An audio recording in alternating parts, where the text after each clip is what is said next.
नमस्कार, आप देख रहे हैं YAS न्यूज। सपा प्रत्याशी जियाउर रहमान वक्त के खिलाफ FIR दर्ज, मुख्तार अतीक के नाम पर मांगे थे वोट। उत्तर प्रदेश की संभल लोकसभा सीट से समाजवादी पार्टी के प्रत्याशी जियाउर रहमान वक्त के खिलाफ आचार संहिता उल्लंघन का मुकदमा संभल कोतवाली में दर्ज हुआ है। सपा प्रत्याशी जियाउर रहमान बक ने आजम खान, शहाबुद्दीन, मुख्तार अंसारी और अतीक अहमद के नाम पर वोट मांगे थे। पुलिस ने धारा 171, 153 और 188 के तहत मुकदमा दर्ज किया है। सपा प्रत्याशी पर एक जाति विशेष के दुर्दांत अपराधियों को नायक के रूप में प्रस्तुत करने का आरोप लगा है। सपा प्रत्याशी जियाउर रहमान बक ने आजम खान, शहाबुद्दीन, मुख्तार अंसारी और अतीक अहमद के नाम पर वोट मांगे। चुनाव प्रचार में उन्होंने कहा कि उनकी कुर्बानी बेकार नहीं होने देना, उन पर जो जुल्म हुए हैं उसके बदले बीजेपी का सुपड़ा साफ कर देना। मुख्यमंत्री योगी की सभा में बुलडोजर प्रदर्शन का दिया जवाब देते हुए जियाउर रहमान बक ने कहा कि बुलडोजर से खौफजदा करने आए थे योगी, लेकिन हम मुसलमान अल्लाह के सिवा किसी से नहीं डरते हैं।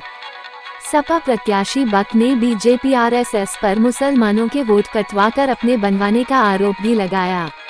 उत्तर प्रदेश के संभल में समाजवादी पार्टी के प्रत्याशी जियाउर रहमान बक चुनाव प्रचार में विवादित बयान दिया है।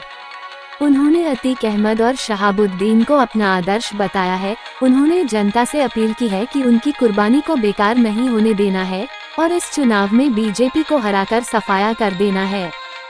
सपा प्रत्याशी ने ये बयान संभल में आयोजित एक नुक्कड़ सभा को संबोधित करते हुए दिया, जो तेजी से वायरल हो गया।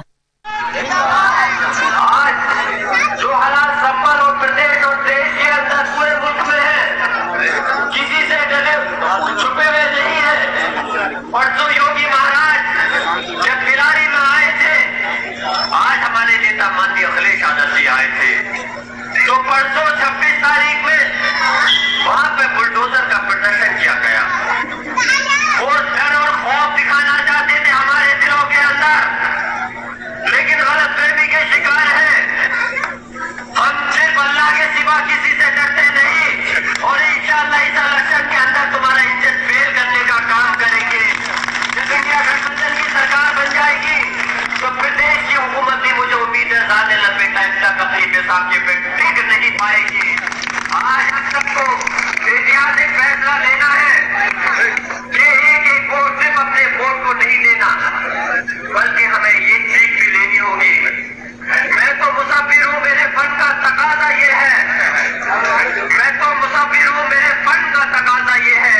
मुझे दुश्मन की भी तस्वीर बनाना होगा।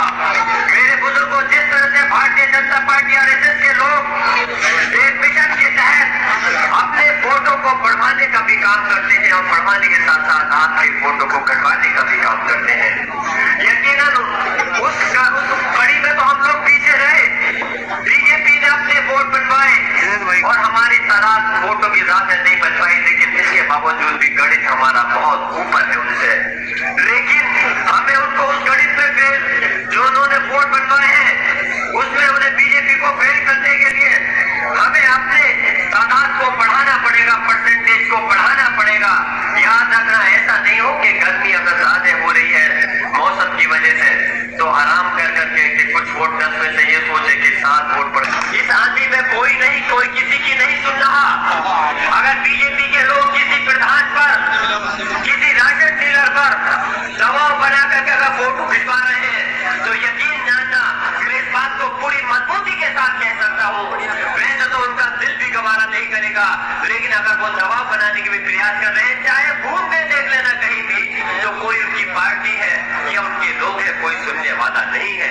ये इलेक्शन कोई विधानसभा या मैं तो कह रहा हूँ लोकसभा का भी आम इलेक्शन नहीं है। ये इलेक्शन आम जनता का इलेक्शन है, पूरी कौम का इलेक्शन है और सब लोग चाहते हैं इस बीजेपी का सुपड़ा साफ कर करके माननीय अखिलेश यादव जी के हाथों को मजबूत करते हुए इंडिया गठबंधन की सरकार को बनाना है, इस बीजेपी के घमंड को तोड़ना है।